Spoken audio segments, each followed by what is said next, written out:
Good morning, everybody. It's Saturday morning, and it's time for us to talk a little bit about government. I had asked y'all to be reading chapter 6 of your textbook, which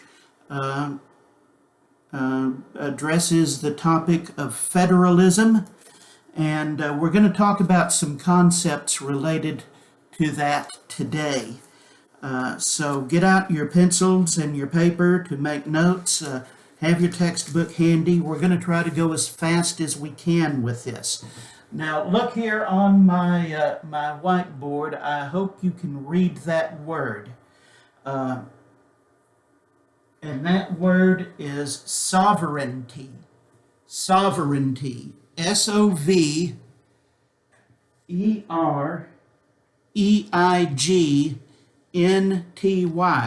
Write that down. That's a word and a concept that isn't discussed in this textbook. I'm not sure why, because it ought to be, but there it is. And sovereignty is the condition or state of being a sovereign, and a sovereign is an absolute ruler. A ruler who has absolute and complete authority within a given, usually geographic area. You call that person or that organization or that institution a sovereign. And sovereignty is important.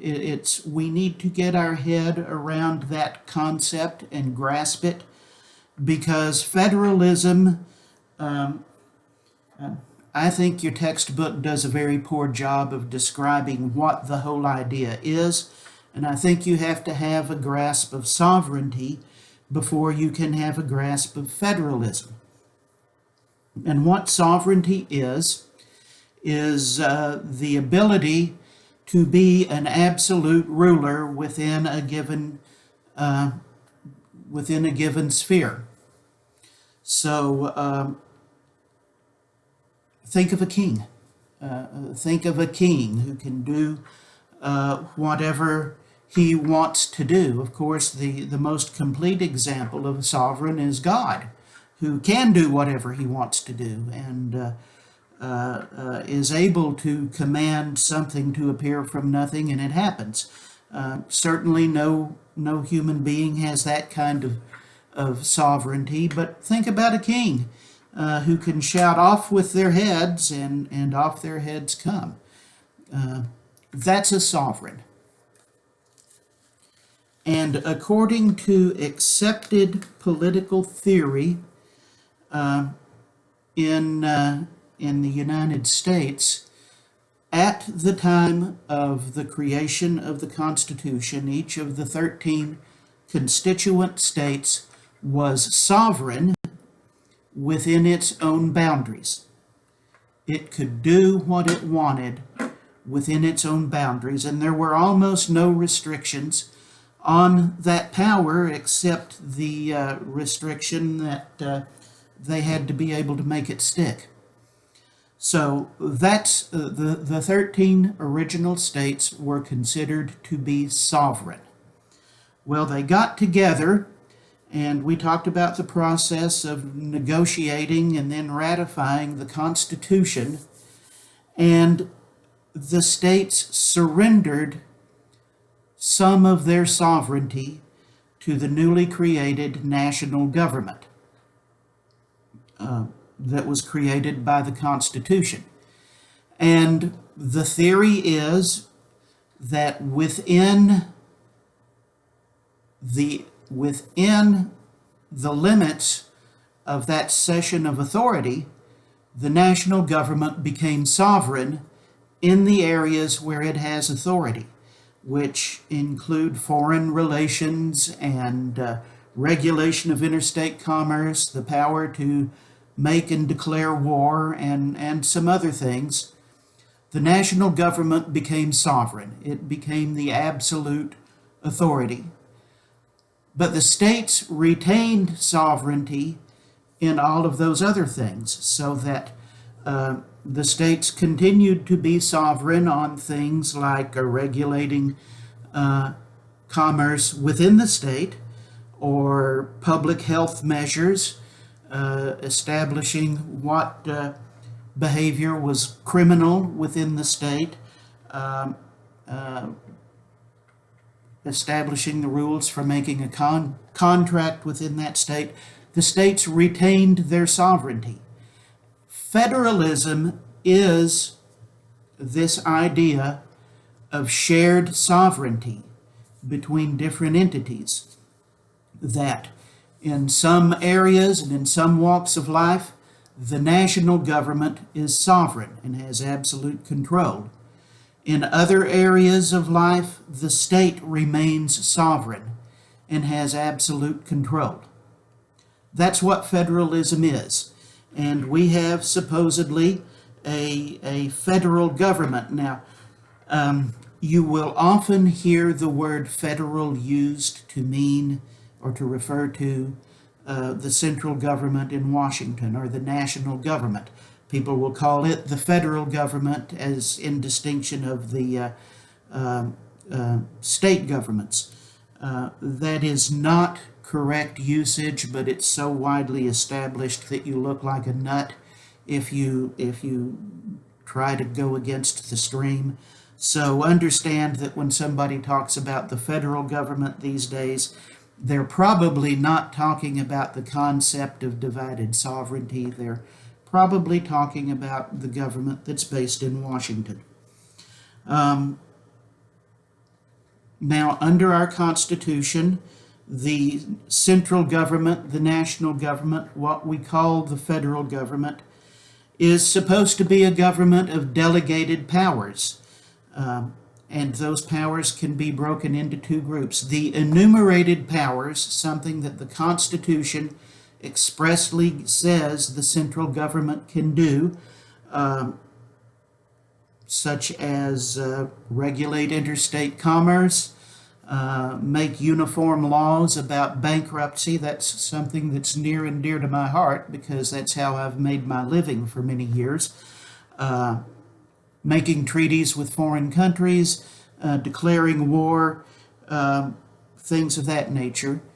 And then there are the implied powers, which arise from the necessary and proper clause of the Constitution, which says that the national government has the authority to do whatever is necessary and proper to carry out its implied powers. Now, an example of that that you have already seen was when we looked at quarantine laws. Early on, Congress adopted a law that said the national government had authority to cooperate and assist the states in enforcing quarantines. That was part of the assumed it was necessary and proper in order to help the central government exercise its power to regulate interstate commerce. So, that's what the central government has. The other thing you have to remember is the Supremacy Clause of the Constitution, which says that the U.S. Constitution and the laws and treaties adopted under it are supreme over any state laws, so that if Congress, acting within its powers, adopts a particular law that says something, then that takes precedence over any state law that contradicts, and that's called preemption. And preemption is a big area of the law. And we say that the federal national law preempts the laws of the states to the extent they conflict. And if you get involved in lawyering, you spend a lot of time trying to sort out and argue about whether particular state laws are preempted by federal laws. So, that's the federal level of, or the top tier, if you would, of the federal system. Now, the second tier is the states. Now, the states remain sovereign, in theory, within their reserved powers, the powers that they did not give the national government. But there are certain things that a state simply can't do. A state cannot make a treaty with a foreign government. You know, here we are in Texas. We share a 1,000-mile international border, more or less. It may be longer than that, I'm not sure. But a lengthy international border, and there are countless issues that come up with our neighbors that we would like to have their cooperation, and perhaps they would like us to cooperate with them. But Texas as a state can't do that. Only the national government can enter into agreements with foreign governments, and that includes Mexico or the several states of Mexico with which we share a border, because Mexico is also a federal system. We can't do that. Only the national government can do that. So that if you want to build a dam or a bridge or do anything of that nature, we can't do it here locally. All of that goes through Washington and through Mexico City. The states cannot declare war, which is undoubtedly a good thing. The states cannot coin money.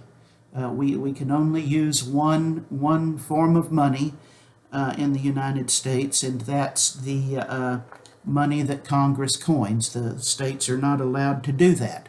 So all of those are powers that are prohibited to the states, but unless they are specifically prohibited, the states can exercise them. So, as we discussed, if the state wants to order me to wear a face mask, the state can do it. If the state wants to impose a quarantine, well, the state can do it. If the state wants to make it illegal for me to drive my car 150 miles an hour, well, the state can do it. All of those powers are reserved to the states, and the state is sovereign in those areas. But then we've got yet another layer of government, and that is our local government, which in Texas that is divided among counties, then municipalities, cities and towns, and then other local districts. There are school districts, there are irrigation and drainage districts that perform special little governmental functions. Those entities are not sovereign in any sense. They are creatures of the state government, and the state government gets to say what they can and can't do. And we'll talk a little bit more about that later on, but it has generally been thought a good idea to push as many governmental functions as you can to the lowest level you can. And if they can be done locally, let local people do them. That is a principle of what is often called the natural law that's called subsidiarity. Let people do for themselves what they can do for themselves. And that's the basic concept of the federal system. There has been a constant erosion of that ever since the Constitution was adopted. There has been a constant erosion of state power and accumulation of more and more power with the national government. That's happened for a variety of reasons. One is just the creeping desire to use power by the people who have it. And so the people in Washington who have power want to use it and want to stretch it. And it's just, that's a natural human inclination, and it happens, and it's hard to resist. And so somebody says, well, it would be good if the government would build a highway through my town and pay me to buy the land. and someone in Washington says, well, yeah, we can do that. And nobody resists it, and all of a sudden, well, the government's in the highway business. And that's just the way people are, and it just happens. Changing technology and economic conditions have played a big part in that. Because they've made it easier to travel between sections of the country. Back in 1789, it was pretty hard to travel around the country. It was slow and difficult, and you had a hard time doing it. And that kept communities self-contained, and they looked to themselves. And so the people in Massachusetts really did not have that much to do with the people in New York or Virginia or Georgia. As travel became easier with improved roads and building railroads and things of that nature, and as communications became easier with things like first the telegraph and then telephones, and now all of the communication with technology we have, it's easier for us to have dealings with people in different places, and that to some degree lessened people's loyalty to their state because they had connections other places.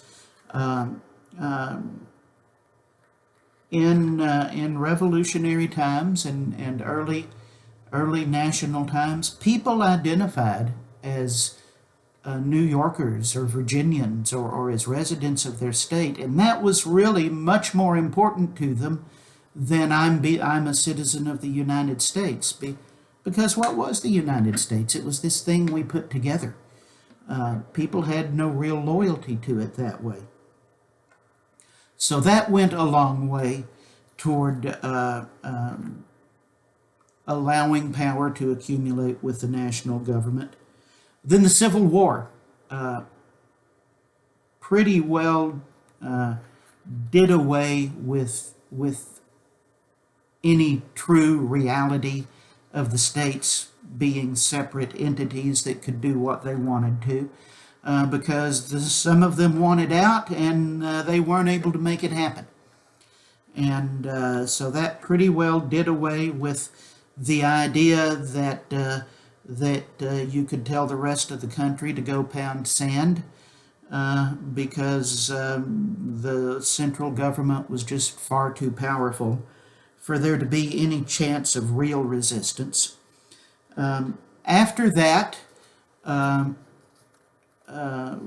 when the Constitution was amended to do away with the state legislatures appointing the Senate, that was a big thing because the states appointed senators, the legislature, the state itself appointed senators and sent them to Washington and said, you look after the interests of our state.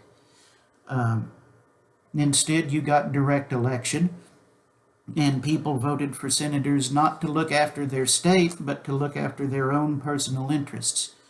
And so that you ended up with what the Senate is today, which is a club of 100 people who all think they should be president. And most of them are trying to figure out how to become president. And then the increase of taxation by the federal government, the central government, which means that it has huge amounts of money that it can then pass around as it sees fit, including to state governments through grants and things of that nature, also has tended to erode state power. So that we're in a situation today where in reality the states are not much more than tools of the central government. But in theory, they're sovereign in certain areas, and that explains why perhaps the law on subjects like contracts or speed limits or division of property when someone dies varies from state to state. It's because nobody in Washington has decided yet that those rules ought to be made nationally. It will happen one day. So those are the things, and remember those ideas as you read chapter 6, and then we're going to talk about some more interesting stuff on Tuesday. So, see you soon. Bye.